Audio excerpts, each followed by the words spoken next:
Guys, good morning everyone. So nakauwi ko kanina ay alas 5 ng umaga. So ngayon ay araw ng linggo, kaya magsimba muna kami no sa pamilya ko. Kailangan kasama ang Diyos no sa bawat araw na, ating lalakbayin. No, kasama talaga ang Diyos.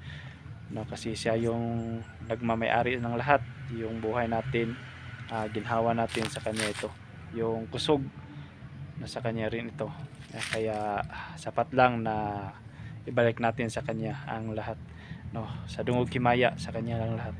So ngayon guys ay pupunta na kami sa simbahan, no, para let's go.